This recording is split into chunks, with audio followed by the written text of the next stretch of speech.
Terminando hoje a história de Jonas, não sei se vocês podiam participar de todas, mas estamos na última semana dessa série de Jonas. E eu achei que essa história seria uma boa história para nós, porque podemos ver na vida de Jonas algo bem parecido que acontece muitas vezes na nossa vida. Jonas foi uma pessoa que fez o quê? Correu de Deus. Ele colocou os tênis e apou fora o que Deus tinha pedido para ele fazer. E todos nós já corremos de Deus. Em algum momento da nossa vida já corremos de Deus. Ou literalmente nós corremos, tentamos pegar o avião mais rápido possível e ir na outra direção que Deus estava pedindo a gente ir. Ou a gente talvez conscientemente correu de Deus. Ele estava falando para a gente fazer alguma coisa e na nossa mente a gente falou: não, eu não vou fazer isso, eu não quero fazer isso. Talvez até batemos o pé um pouco, cruzamos os braços, que nem as nossas crianças fazem, não vou fazer. Mas o que nós entendemos é que, mesmo se nós corremos, é que uma das lições principais do primeiro capítulo que a gente viu é melhor estar em Nínive com Deus do que em Tarsis sem Deus. É muito melhor que nós encontramos o que nós encontramos fora da vontade de Deus é muito pior do que teríamos encontrado dentro da vontade de Deus. Achamos talvez que fora a gente vai ter uma vida mais fácil quando a gente está fora da vontade de Deus, mas é completamente o oposto. Quando a gente está fora da vontade de Deus, as coisas são bem piores. Ou, uma outra lição, no versículo capítulo 2, com Deus, ser capturado nem sempre significa punição. Pode significar salvação para as nossas vidas. A gente viu isso com o peixe que engoliu Jonas. Provavelmente Jonas estava pensando que era o fim, que não tinha mais esperanças. Mas Deus usou o peixe para salvar a vida do Jonas. E na semana passada nós vimos que Deus está atrás de nós, não para nos punir, mas para nos abraçar. E na verdade, a história poderia ter terminado na semana passada. No versículo 10 do capítulo 3, a gente podia ter terminado a história, que falava assim: Deus viu o que eles, os ninevitas, fizeram e como abandonaram os seus maus caminhos, então Deus se arrependeu e não os destruiu como tinha ameaçado, e viveram felizes para sempre. A gente podia ter terminado a história nesse momento, o fim, mas descobrimos no capítulo 4 qual é a razão que nós temos essa narrativa de Jonas. A história não está direcionada a pessoas que estão longe de Deus e em rebelião. O foco não são os ninevitas nessa história. O foco não é essas pessoas que estão longe da graça de Deus. Porque eu não quero que você saia daqui pensando: nossa, então tem esperança para Brasília, tem esperança para os que estão mais longe de Deus. Não é isso. Isso não é o principal dessa história. O ponto principal do livro de Jonas está apontado para pessoas que nem você e eu, que achamos ser pessoas boas. Nós achamos que estamos no lado bom da história.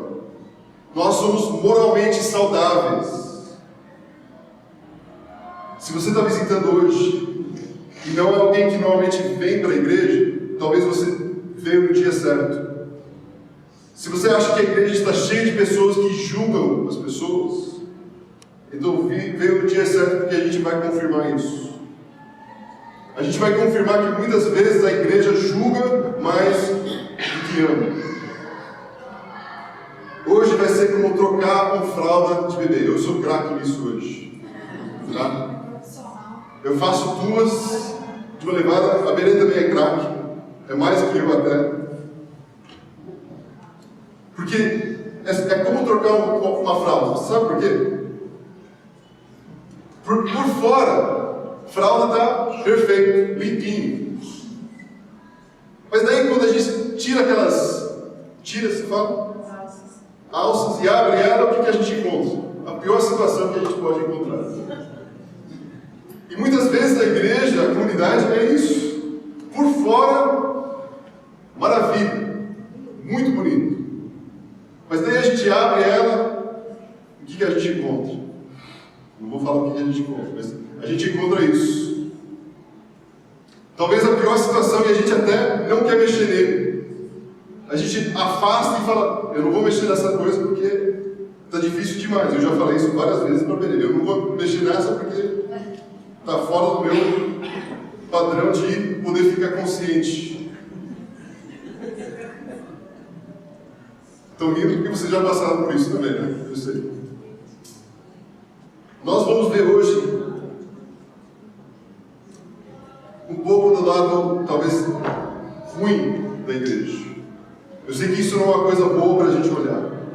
Mas se nós não somos honestos com essa parte, então a gente está só cobrindo os olhos para não ver o que a gente não quer ver. Eu vou resumir para vocês o que nós vamos ver hoje. Se você começar a dormir, eu vou resumir nesse momento que a gente vai ver. A maioria de nós nos achamos pessoas boas. Acho que todos nós, se eu pedisse isso, vocês levanteriam a mão e falariam, eu me acho uma pessoa boa. Nós talvez caímos em tentação de vez em quando, mas daí a gente pede perdão para Deus. Você tem um casamento saudável, paga os impostos, frequenta a comunidade de vez em quando, conta a verdade, lê a Bíblia, a gente até caminha com a Bíblia debaixo do braço. E todas essas coisas a gente acha que isso nos faz uma pessoa boa.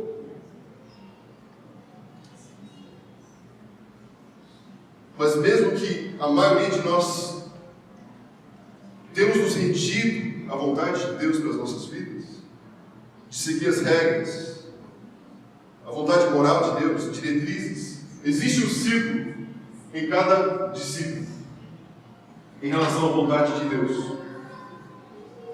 Vontade de Deus, vontade moral de Deus, as regras e lições que Ele nos ensina na palavra. E muitos de nós, quando chegamos a Cristo, a gente acha, então vou seguir essas regras, vou seguir isso, e isso vai me fazer a vontade de Deus. Eu vou estar na vontade de Deus fazendo essas coisas. Mas daí tem outra área, a vontade de Deus pessoal para nós. Qual é a vontade de Deus para cada um de nossas vidas? Como é que nós lidamos a nossa vida em relação à nossa fé, à nossa espiritualidade cristã? Mas tem mais um círculo acima disso, que é a vontade de Deus global. O que Deus está fazendo no mundo. Porque o mundo não se encontra só nesses quatro paredes aqui. O mundo é muito maior e os planos e propósitos de Deus são muito maiores do que só a comunidade Aliança de Lagoa Santa. Ou mesmo do Jay. É muito maior do que só uma pessoa.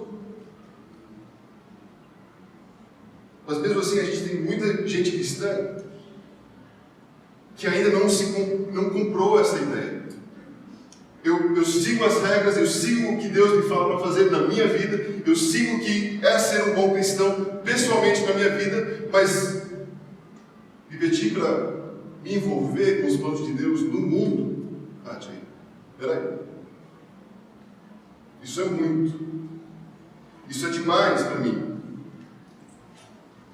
Os planos que Deus tem para o mundo, a gente tem que ver que são também para nós. Mas muitos de nós não entendemos essa parte da nossa vida. E foi isso que aconteceu com Jonas. Ele parou nesse segundo nível aqui, pessoal. E é nesse momento que temos que dar uma olhada difícil no espelho.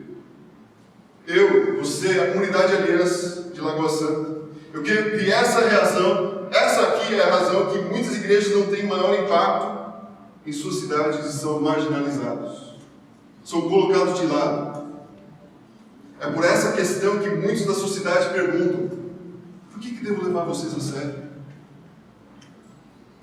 Vocês mantêm as regras e leis e são pessoas boas, sim, mas não sentimos que você tem compaixão de nós, do mundo. Essa é a parte que não gostamos de olhar. Não queremos ver essa parte. Aquele lado da fralda não muito bonito. Mas a história de Jonas nos força a olhar para isso. E nós vamos olhar juntos isso hoje de manhã. Lembre que Jonas obedeceu a palavra de Deus finalmente na vida dele. Ele vai para Nínive e ele entrega a pregação mais curta da história. Jonas 3:4. Jonas entrou na cidade, a percorreu durante um dia, proclamando: daqui a 40 dias, Nínive será destruído. A gente falou, talvez não era a pregação melhor que ele poderia ter entregado para os ninevitas. Mas então por que eles acreditaram em Deus? Tem alguns fatos que conhecemos pela história, não contada na Bíblia, que falam talvez o porquê dos ninevitas acreditar em Deus. Tinha 3 tribos que estavam a 160 quilômetros da cidade de Nínive. Eles estavam prontos para atacar a cidade de Nínive, prontos para destruir os ninevitas. Talvez isso é uma razão porque eles sentiram que Deus está pronto para destruir a cidade. E Jonas traz a mensagem exata no momento exato para eles acreditar em Deus. Outro fato: no período de 5 anos, tinha passado 2 pragas pela cidade e matado muita gente. Abalou o povo. E por fim, tinha acontecido um eclipse total do sol naqueles dias também. Então, quando Jonas chega com a notícia: daqui a 40 dias, Deus vai destruir a cidade, isso culminou tudo que eles estavam sentindo, passando. Eles viram que a única saída que eles tinham era de acreditar em Deus. E vemos o resultado disso no versículo 10, que já lemos. Deus viu o que eles fizeram e como abandonaram os seus maus caminhos. Então Deus se arrependeu e não os destruiu como tinha pensado. Se a história tivesse terminado nesse momento, podia ser uma história incrível. Amor e graça de Deus incrível para esse povo, violento, sangrento, que torturava os outros povos. Deus enviou Jonas, Jonas disse não. Deus deu Jonas uma segunda chance. Jonas foi ao povo e eles se arrependeram. Fim da história. Que maravilha. Deus mostrou compaixão pelo povo. Jonas ficou feliz em ter feito o que Deus tinha pedido ele fazer. Que bom que deu tudo certo. Bate aqui, Deus, para você. Mas a história continua e descobrimos o motivo principal pelo qual Jonas não queria ir na verdade, para Nínive. É uma daquelas histórias estranhas da Bíblia. Se você lê ela, não faz muito sentido. É uma daquelas histórias mais estranhas que não dá para ser falso. Você lê ela, é tão estranha essa história que alguém não pode inventar isso. Alguém não pode criar uma história tão estranha. Estamos vendo as coisas atrás das cortinas que estão acontecendo com Jonas nesse capítulo. É tão inacreditável essa parte da história que eu tenho que acreditar que isso aconteceu. Por quê? Porque eu posso me ver agindo da mesma forma que Jonas age no capítulo 4. Mas não seria uma história que eu ia escrever para todos ver a minha reação. Nós descobrimos nesse capítulo que a razão pela qual Jonas não queria ir para Nínive não era porque ele estava com medo dos ninevitas, que a gente falou no primeiro semana, e o que eles podiam fazer com ele. Ele não estava com medo da violência. Ele estava com medo do que Deus faria para os ninivitas. Ele estava com medo do que Deus ia fazer para mostrar os ninivitas. Ele sabia que Deus ia fazer uma coisa boa para os ninivitas. E ele estava com medo disso. Ele estava com medo do que Deus ia fazer para os inimigos dele. Para as pessoas que ele odiava. Eram maldosos, violentos, inimigos dos judeus. E Deus vai mostrar graça para eles. Jonas conhecia Deus melhor do que a gente acha. Ele conhecia Deus tão bem que ele sabia o que ele ia fazer com os ninivitas. Já previa isso. E por isso que a história fica bem louca nesse momento. Mas é agora que o espelho levanta para nós nessa história. E cada um de nós, pessoas boas, pessoas crentes que estão com a Bíblia debaixo do braço, que vêm na comunidade de domingo em domingo, que tem até o adesivo no carro, porque se não tem adesivo no carro, daí você não é crente mesmo. Mas se você tem o adesivo no carro, daí você já chegou. É talvez nesse momento que vamos ver um lado que não queremos ver na história de Jonas. E a gente vai ficar desconfortável. Jonas 4, versículos 1 e 2. Depois de Deus ter feito isso, o que Jonas fala? Mas Jonas ficou profundamente descontente com isso e enfureceu-se.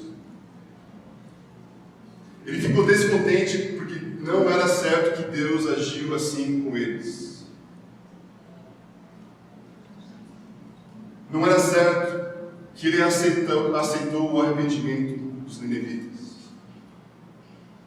Ele estava falando: Deus, você fez a coisa errada.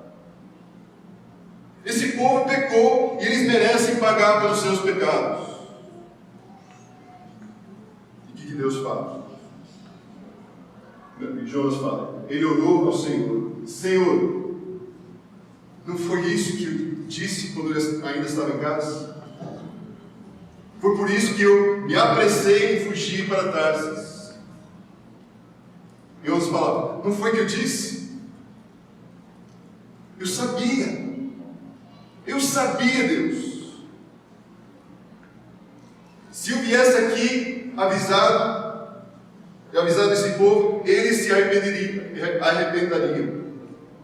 Eu sei como você é, Deus. Eu sabia que você iria perdoar os ninivitas. Pergunto para nós, em meio disso tudo: o Deus do Antigo Testamento é diferente do Deus do Novo Testamento? Quando nós lemos o Antigo Testamento, qual a imagem de Deus que nós temos? Um Deus o quê? Bravo. Um Deus que julga. Um Deus que mata. O Deus do Novo Testamento, qual é o pensamento que nós temos?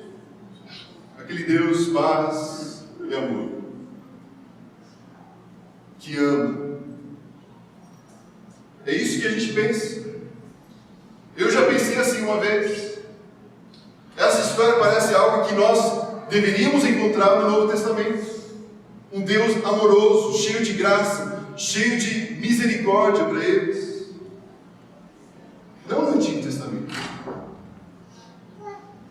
Tem muita gente que olha para o Deus do Antigo Testamento e acha que é um Deus que julga, bravo e sempre com raiva, mas o Deus do Novo Testamento é aquele Deus, Papai Noel. Mas o próximo versículo que a gente lê nos mostra o tema desse livro. Jonas conhecia isso sobre Deus, sobre nosso Deus. Ele fala: eu sabia que tu és Deus misericordioso e compassivo, muito paciente, cheio de amor e que promete castigar, mas depois se arrepende. Deus, eu sabia que você não ia castigar eles, porque eu te conheço. Eu sei como você é. Sei que é um Deus misericordioso e compassivo, um Deus cheio de amor e que não quer punir as pessoas, a não ser que não tenha outra escolha. Eu sabia, Deus. Você não puniu como eu achava que deveria punir. Qualquer momento da sua vida, se você tem dúvida do amor de Deus para você, esse versículo é para você. Se você acha que você bagunçou a sua vida demais e não tem mais como consertar, esse versículo é para você. Se você se acha fora do alcance de Deus, no momento que você está, esse versículo é para você. Sabia que tu és Deus misericordioso, compassivo, muito paciente, cheio de amor e que promete castigar, mas depois se arrepende. Mas ao invés de Jonas se alegrar com o que Deus fez, o que Jonas fez? Ficou enfurecido. Olha o versículo 3. Olha a depressão do Jonas. Agora, Senhor, tira a minha vida. Eu imploro, porque para mim é melhor morrer do que viver. Que desespero do profeta de Deus. O problema do Jonas é isso. Ele tinha se rendido para a lei de Deus. Ele seguia as regras, ele seguia tudo certinho. Mas Jonas nunca tinha rendido sua vida aos propósitos de Deus no mundo. O que Deus está fazendo no mundo. Ele não queria fazer parte disso. Estava rendido à vontade de Deus para a sua vida pessoal. Ele arrependeu, obedeceu a Deus, mas não estava rendido à vontade de Deus no mundo. Fazer o que Deus queria fazer no mundo, ele não queria fazer parte disso. E por causa disso, ele começou a julgar as pessoas. Como você começa a ser alguém que julga as pessoas? Você começa sendo uma pessoa muito boa, mas que não se rende ao que Deus está fazendo na vida de outras pessoas, que não são tão boas como você. Ou que de acordo com o seu padrão que você tem. Você é uma pessoa muito boa, mas não tem compaixão pelas pessoas que estão em Lagoa Santa perdidos e não querendo saber de Deus. Que não são tão bons quanto nós. E você esquece o que você realmente merece. O que nós todos merecemos. Que a graça de Deus é derramada em você cada dia que você acorda. Nossos pecados são perdoados todo dia quando nós reconhecemos e pedimos perdão. Da mesma forma que todos os outros precisam dessa mesma graça que nós recebemos. Mas nós esquecemos disso. E o que faz fazer? A gente começa a julgar. A consequência disso é que nós nos tornamos tão bons, que esquecemos de ter compaixão pelas pessoas que não são tão bons. A cultura que vivemos hoje tem uma mentalidade de que não precisam da igreja. Por quê? Porque quando eu vou na igreja, eles só vão fazer o quê? Me julgar. Eles vão olhar para mim e julgar quem eu sou pelo lado de fora. Por que eu vou querer ir a uma igreja onde eu sou julgado? Por que eu vou querer entrar num lugar onde eu vou ser julgado pelas pessoas? Sabe por que eles pensam assim? Porque eles já tiveram uma experiência assim. Eles já entraram em uma igreja onde eles foram julgados. Onde cristãos começaram a apontar o dedo para eles. Igrejas que esqueceram porque Deus enviou seu Filho ao mundo. Esqueceram o caráter de Deus.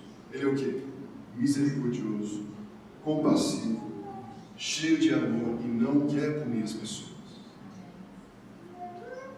O perigo de ser uma pessoa boa, um bom crente, que segue os mandamentos e palavras de Deus, é que nos tornamos egoístas.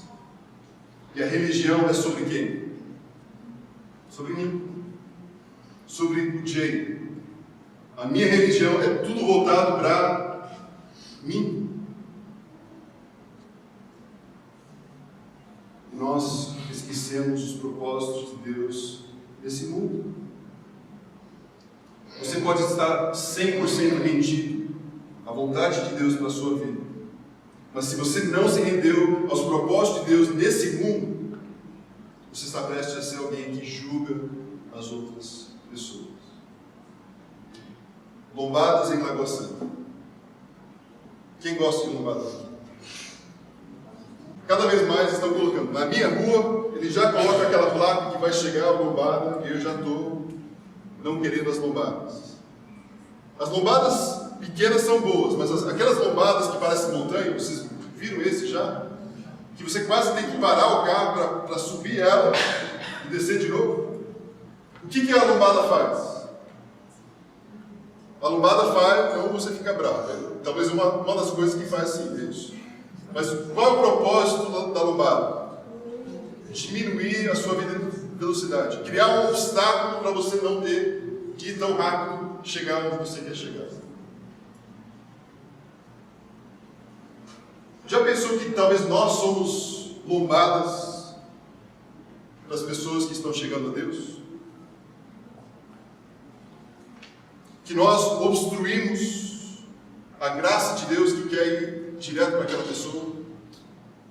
E nós criamos aqueles obstáculos que eles têm que passar por cima de muitas coisas para chegar, diminuir, até eles chegar na graça de Deus. Acho que muitos de nós, não sabendo, mas nós fazemos isso. Nós criamos obstáculos da graça de Deus para as pessoas que não conhecem ainda. Será que nós estamos sendo isso na vida de outras pessoas? Era isso que Jonas estava fazendo com o povo ninivíta. Ele criou um obstáculo para o amor de Deus chegar a eles.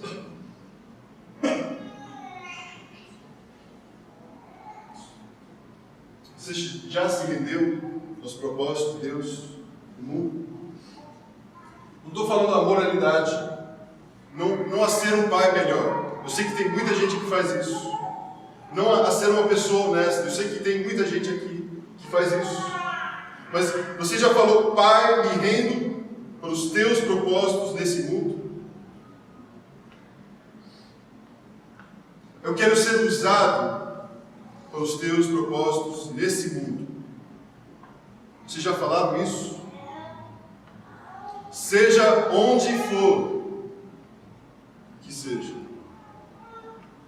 Em casa, no trabalho, aonde quer que seja nesse mundo. Eu quero ser uma extensão de sua graça, de sua compaixão e seu amor para qualquer pessoa que eu encontrar. Você já se rendeu a esse ponto com Deus? Se as igrejas tivessem mantido essa visão dos propósitos de Deus, eu creio que nós não estaríamos tão marginalizados como somos hoje. Nós estaríamos no centro da cultura, da sociedade. Porque a graça, a compaixão e amor de Deus é irresistível, gente. Nós conhecemos isso, nós sabemos disso. Mas criamos obstáculos para as pessoas chegar a Deus. A maioria de nós estamos aqui hoje não por ter lido um livro de teologia e entendido quem Deus é. Não é por isso que você chegou à comunidade, a Deus. A maioria de nós experimentamos o amor, graça e compaixão de Deus, através dele mesmo ou através de outras pessoas, famílias da nossa vida. se esquecemos os propósitos de Deus no mundo e achamos que religião e fé é tudo sobre é tudo sobre cada um de nós, então nós vamos nos tornar pessoas que julgam as outras pessoas, que não são tão bons quanto nós. Então Deus pergunta, depois desse desabafo do Jonas, Deus faz uma pergunta para ele. O Senhor lhe respondeu: se tem alguma razão para essa fúria? Espera aí, Jonas. Você, mais do que qualquer outra pessoa, você tem direito de ficar bravo comigo? Você lembra o que aconteceu com você algumas semanas atrás? Aonde você se encontrava? Você estava no peixe, na barriga do peixe? Me lembra, como é que foi essa história? Me conta o que aconteceu com você. Não era você que precisava da minha compaixão, do meu amor, da minha graça? Não era você que precisava que eu fosse paciente com você? Devagar em te castigar? É certo você, mais do que qualquer outra pessoa, ficar amargo? Sabe a resposta de Jonas? Nenhum. Ele nem responde Deus. Ele faz o que? Ele sobe o monte do outro lado de Nínive e ele senta no chão. Eu imagino que ele cruzou os braços, esperando se alguma coisa ia acontecer com a cidade de Nínive.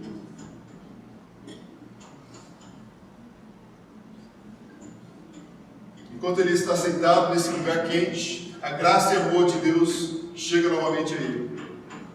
E Deus faz uma planta crescer naquela hora para dar sombra para Jonas.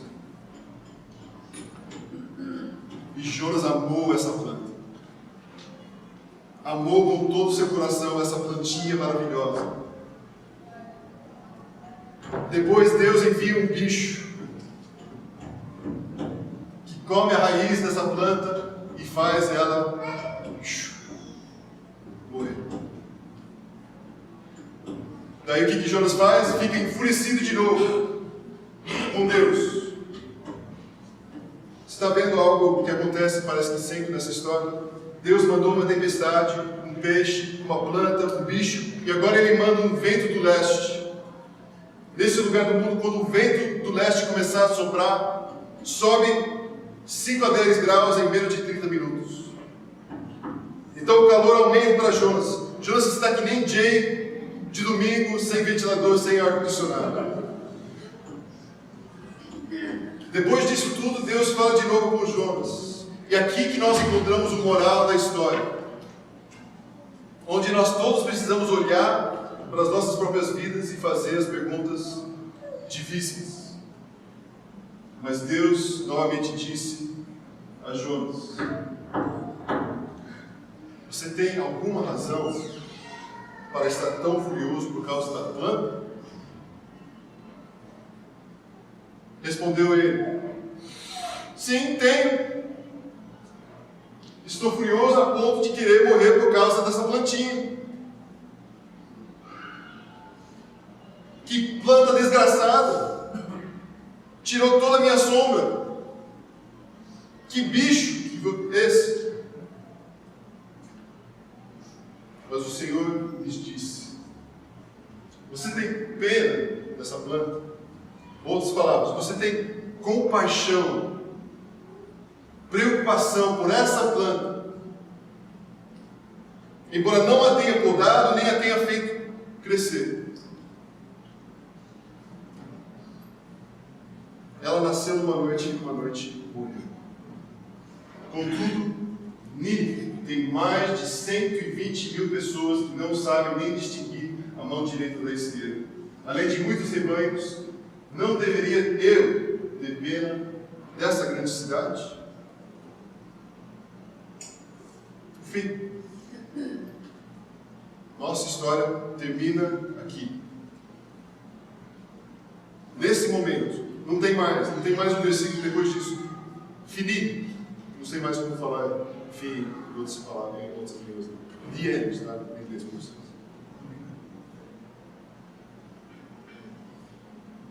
Talvez o estilo literário não muito boa para terminar uma história como essa com uma pergunta.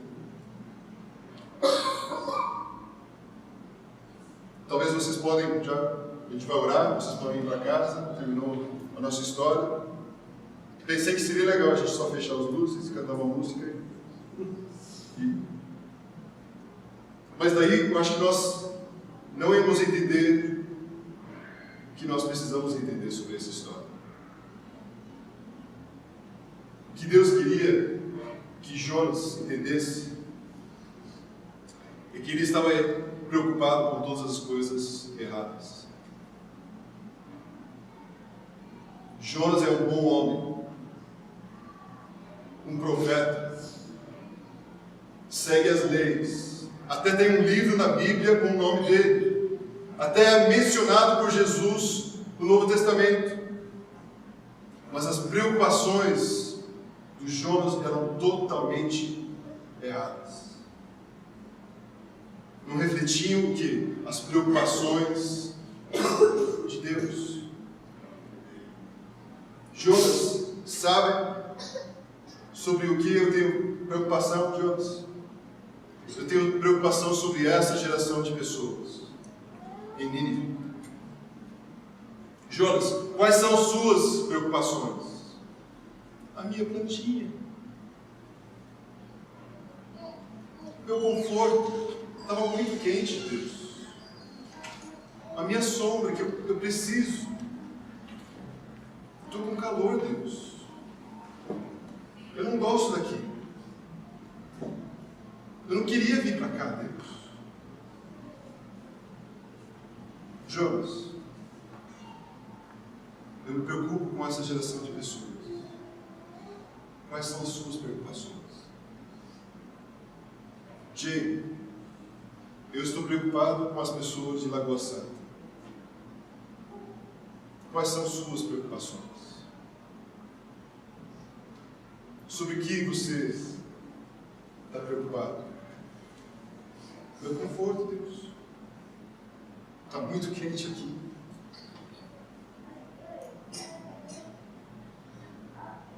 Tinha que ficar naquela fila do supermercado por 15 minutos, Deus. Aquelas bombadas são horríveis, irmãos. Me preocupo se eu vou ter dinheiro no final do mês, Deus. Esse mês não choveu e está um horror para o meu sinusite.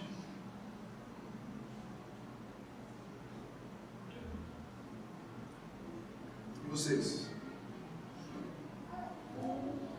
Deus está preocupado com essa geração de pessoas aqui em Lagoa Santa. E você? Deus está preocupado com as pessoas que trabalham com vocês. Ele está preocupado com aquela moça do escritório que todo mundo detesta.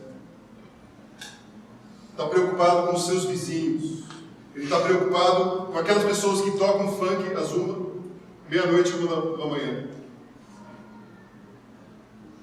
Pense na pessoa que você mais detesta no mundo. Deus está preocupado com eles. Sua sogra? Não sei, a gente não vai entrar nisso. Que seja o seu nome. Deus está preocupado com essa geração de pessoas. E nós?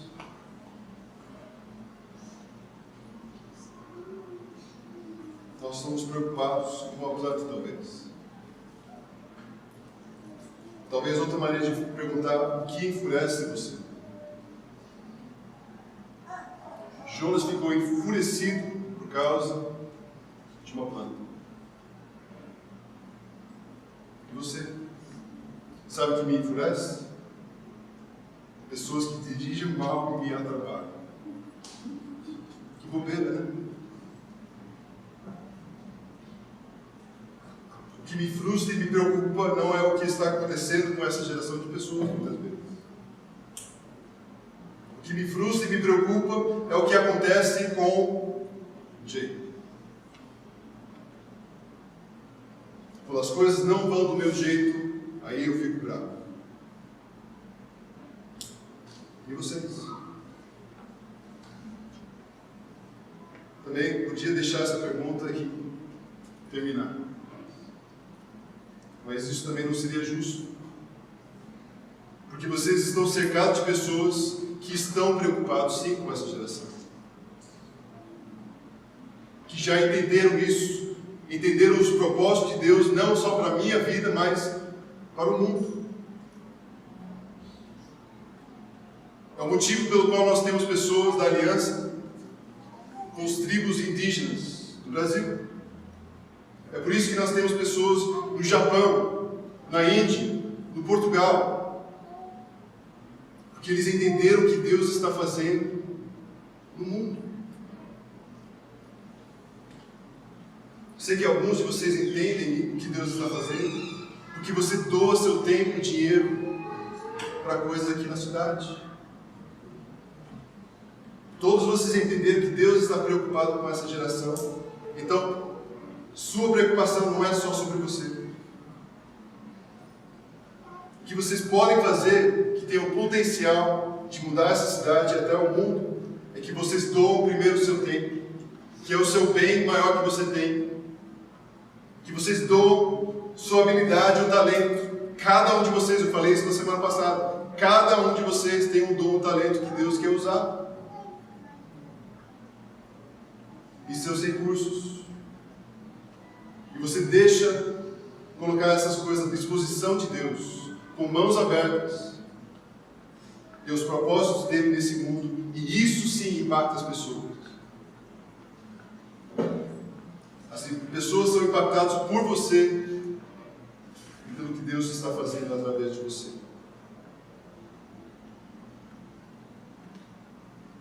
Nós assistimos aqui na comunidade em Lagoa Santa. Por isso, não sei se vocês conhecem, mas essa igreja foi estabelecida porque nós queríamos saber aonde Deus está agindo. Essa foi a grande pergunta que meus pais e o Fernando e a Esther fizeram quando chegaram aqui. Deus, o que você está fazendo aqui em Lagoa Santa? Nós queremos participar disso. Nós queremos alcançar essa geração em Lagoa Santa.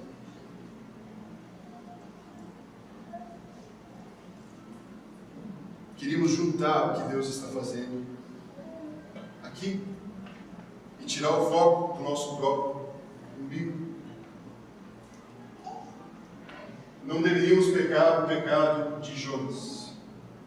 Minha espiritualidade cristã é tudo sobre mim.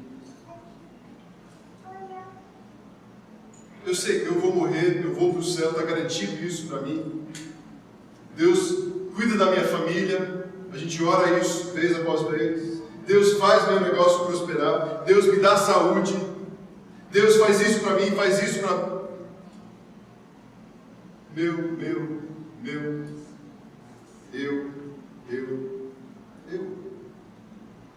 Em nome de Jesus, amém. Creio que tem muitos aqui que não estão satisfeitos com isso. Vocês entendem que tem que dizer mais do que só sobre nós. Não é só render a minha vida aos planos que Deus tem para a minha vida, é render minha vida aos propósitos de Deus nesse mundo.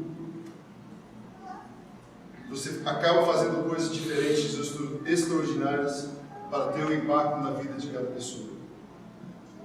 Mas nem todos vocês pensam assim ainda. Talvez você está aqui ainda pensando que Deus vai fazer alguma coisa para a minha vida. E alguns de vocês fazem a mesma coisa que Jonas fez. E Deus quer que você se rende aos propósitos que Ele tem para o mundo. Se todos fossem iguais a vocês, que acharem que é tudo sobre mim, a igreja não vai ter nenhuma influência nessa cultura. E isso que precisa mudar. Algumas perguntas para a gente refletir e praticar.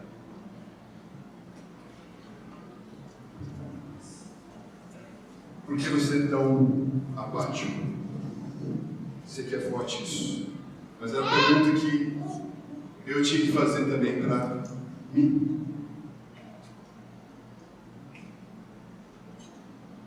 Por que você está sempre ocupado demais?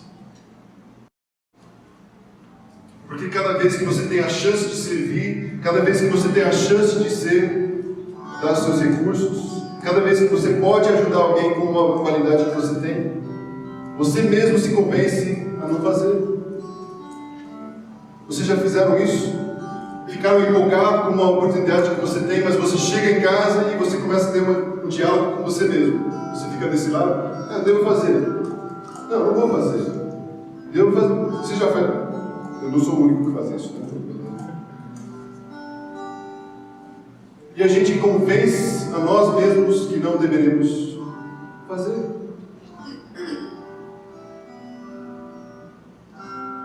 O que você está fazendo para se juntar aos propósitos de Deus em Lagoa Santa, Minas Gerais, Brasil e no mundo?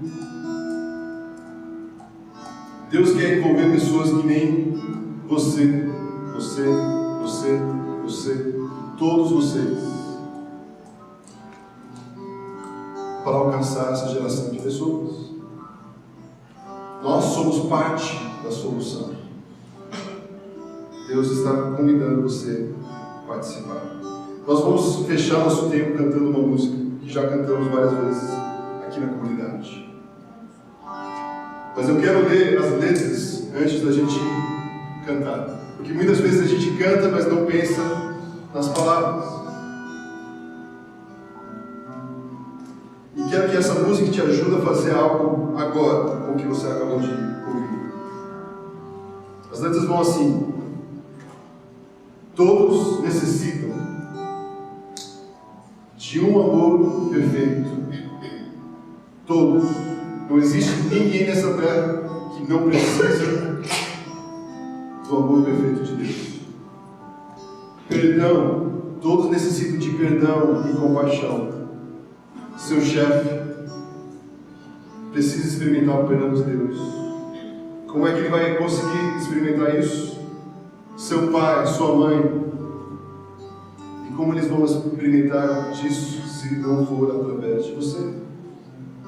Todos necessitam de graça e esperança de um Deus que salva. Me aceita com os meus medos, falhas e temores. Todas as desculpas que já levantei por não querer fazer algo, todos os medos que eu tenho que Deus vai me pedir fazer. Enche meu viver.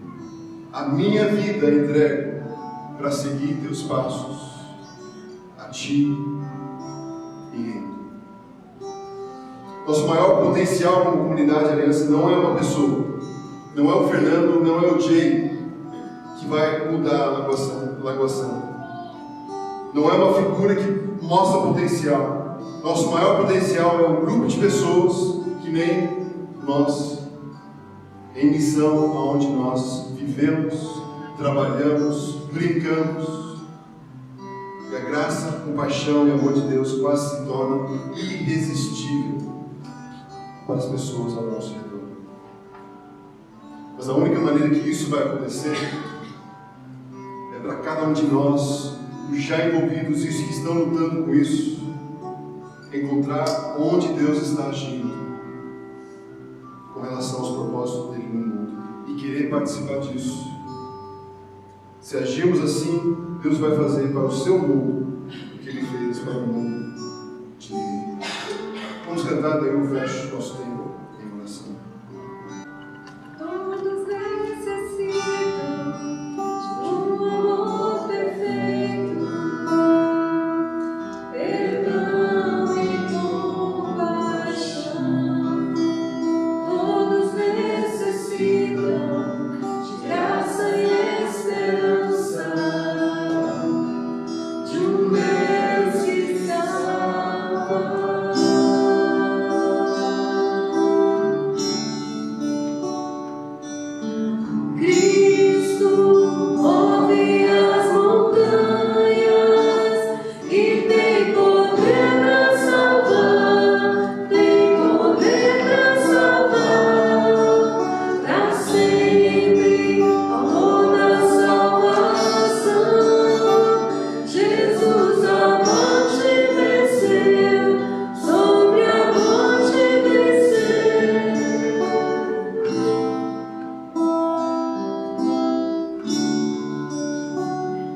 tua compaixão alcançou o nosso coração.